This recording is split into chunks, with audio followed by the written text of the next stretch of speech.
Naalarma na ang lokal na pamahalaan ng Iloilo City sa disgrasyang pwedeng mangyari sa mga estudyanteng tumatawid sa Mandurriao Diversion Road. Huli kamang kanilang pag-jaywalk at pag-akyat pa sa metal barrier sa gitna ng kalsada.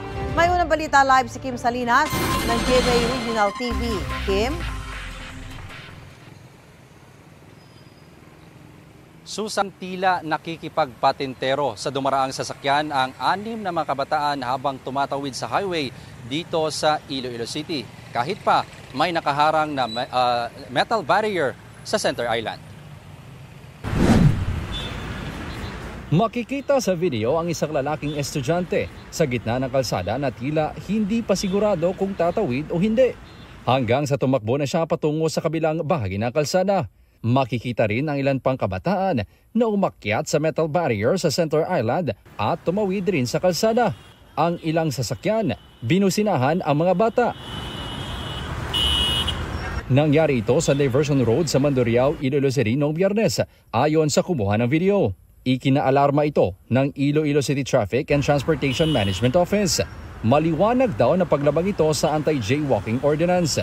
Base sa Regulation Ordinance No. 2010-370, maaaring magmulta ng 50 pesos o mabilanggo ng hindi lalampas sa isang araw ang mahuhuling gumagawa nito. Naalarma gid kay nakita ninyo nga ang traffic na to na nagdulog. So meaning kung wala abi ato madiparahan, so this is really dapat ang orientation isigihon na ini naton. Ayon sa school principal, ang mga sangkot ay 5 grade 7 students at isang grade 8 student. Hindi umano batid ng mga estudyante na ipinagbabawal ang pagtawid sa lugar. Ginusisa kung isa ka bata is nagahingagaw siya kay may call, may message siya nga ang iyang mother nang makol sa iya. So nangihingagaw siya makatabok tapos nagsunod na lang ang iban.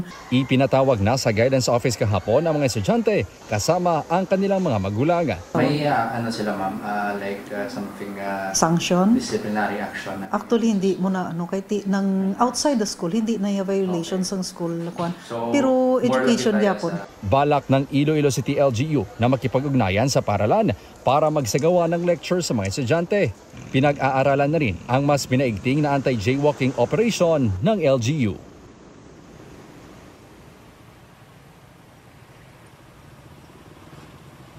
Susan, makikita sa likuran ko ang pedestrian overpass. Mga 50 meters lang ang layo nito sa lugar kung saan tumawid ang mga estudyante. Sa doon naman sa kabilang banda, may pedestrian lane din na pwede rin sana nilang magamit sa pagtawid sa highway. Samantala, tututukan ng Iloilo City TTMO ang iba pa kalsada sa lungsod kung saan kadalasang nilalabag ang anti-jaywalking ordinance. Susan? Maraming salamat, Kim Salinas ng GMA Regional TV.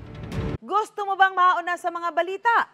Mag-subscribe na sa GMA Integrated News sa YouTube at tumutok sa unang balita.